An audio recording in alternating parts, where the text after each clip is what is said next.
জিয়াউর রহমানের নামে একটা লোক আছে, আমি তোফায়েল মতো জানতাম না।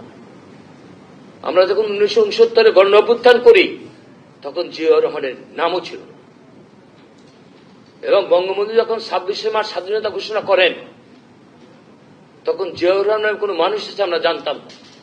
আমি যদি বলি যে জিয়াউর রহমান যদি চট্টগ্রামে না থেকে যদি পাকিস্তানে থাকতো অথবা ঢাকা থাকতো, তিনি পাকিস্তানের পক্ষ অবলম্বন করতেন, কারণ তিনি স্বাধীনতা বিশ্বাসী ছিলেন না।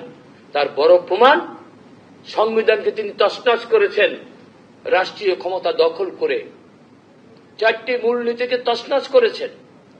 আমরা যারা সেকুলার রাজনীতি করেছি, অসাম্প্রদায়িক রাজনীতি, সেখানে সাম্প্রদায়িকতা এনে ধর্মভিত্তিক রাজনীতি নিষিদ্ধ ছিল, সেটা তিনি চালু করেছেন। সুতরাং তিনি মুক্তিযোদ্ধা ছিলেন না ঘোষণা তো প্রশ্নই ওঠে না।